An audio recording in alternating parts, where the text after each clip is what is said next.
आपने कभी चीन माता नहीं सुनी हो, न पाकिस्तान माता, एक ही माता है, भारत माता की, भारत माता की। तो ऐसे जो है परम पूज्य श्री परमार्थ निकेतन वाले महाराज श्री जी 3 दिन की जीवन के 3 दिन मतलब त्रिदेव का दिवस, ब्रह्मा विष्णु महेश के रूप में हमें एक एक दिन प्राप्त हुआ पूज्य महाराज जी के छत्र छाया में। दूसरा वाम भाग में नेपाल वाले परम पूज्य श्री स्वामी अरुण आनंद जी महाराज जी भी विराजमान है। तपोवन से चलकर आए, कितने अद्भुत जगह से, तपोवन से चलकर के भारत भूमि में आए नेपाल से, और आप भी गंगा मां के किनारे विराजमान सभी आचार्य।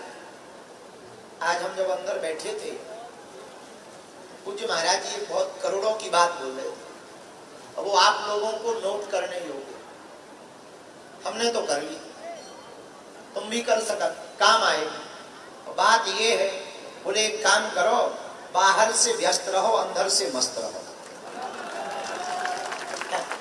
बाहर से व्यस्त रहो, अंदर से, अच्छा तुमसे पूछो क्या है, बोले व्यस्त है। सच बताएं, तुम व्यस्त नहीं अस्त व्यस्त हो। अस्त व्यस्त हो, व्यस्त नहीं हो। व्यस्त रहो पर अस्त व्यस्त मत रहो, क्योंकि जो अस्त व्यस्त रहेगा वो कभी मस्त नहीं रहेगा, और जो व्यस्त बाहर से रहेगा वही अंदर से मस्त रहेगा। इसलिए आज का सूत्र है गंगा के किनारे, बाहर से व्यस्त रहो, अंदर से मस्त रहो। एक और सुन लो, तुम लोगों को हम कितने ही प्रवचन सुना दे, तुम्हें सुधरना तो है नहीं, फिर भी जितना सुधर जाओ उतना बढ़िया है। हम जानते हैं तुम्हारी कला, जब तक प्रवचन में बैठते हो तब तक क्या गजब की बात बोल दी, क्या गजब की बात बोल दी, घर जाके फिर वही कहते हो ले आओ, तो तुम्हें सुधरना तो है ही नहीं। हम जानते हैं तुम्हारी कला है, क्योंकि तुमने 18 बाबाओं के प्रवचन सुनकर के 19 को निकाल दिया, फिर भी बैठे हो। तो एक आज दूसरी नई बात लेकर जाओ। महाराज जी ने कहा, दूसरी बात महाराज जी ने फिर कही, हमने उसे नोट कर ली। पहली बात कही बाहर से व्यस्त, अंदर से मस्त। दूसरी बात कही बाहर से व्यवस्थित रहो, अंदर से स्थित रहो। ये भी करोड़ों की बात, बाहर से व्यवस्थित रहो, अंदर से स्थित रहो। अब हमारी तीसरी सुन लो, ये 2 महाराज जी की थी, अब जरा ब्याज सुनो। ये तो मूल था, ब्याज सुनो। ब्याज को अंग्रेजी में क्या कहते हैं? इंटरेस्ट। तो ये तो वही मूल था। अब ब्याज क्या है? ब्याज भी बड़ा गजब का है। एक काम करो, बाहर से साधनों में रहो, अंदर से साधना में रहो। बाहर से संसारी रहो, अंदर से सन्यासी रहो। बाहर से संसारी रहो, अंदर से सन्यासी रहो। तो तुम्हें क्या करना पड़ेगा भैया?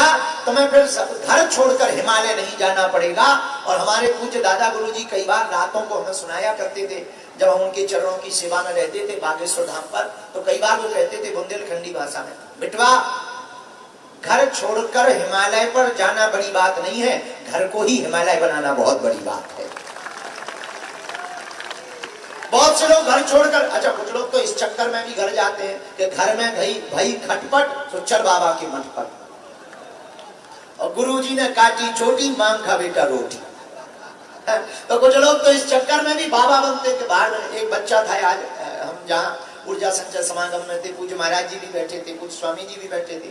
लगभग 700 साधक साधना प्रातः काल ब्रह्म मुहूर्त में 3 बजे से सुबह 7 बजे तक करते हैं।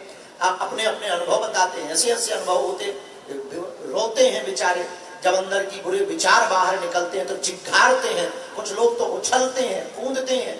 बाहर जब पूरे अपने बुरे विचारों को निकालते। एक छोटा बच्चा था, मुश्किल से 7 साल का, यहाँ भी होगा। हमने कहा कहो क्या बात है? बोले गुरुजी हमें बाबा बनना है। 7 साल का बच्चा कह रहा था बाबा बनना है।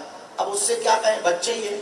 हमने कहा बेटा बन जाना, अच्छी बात है, कोई दिक्कत नहीं, पर हम तुमसे प्रार्थना कहें, तुम जहां हो वहीं रहो।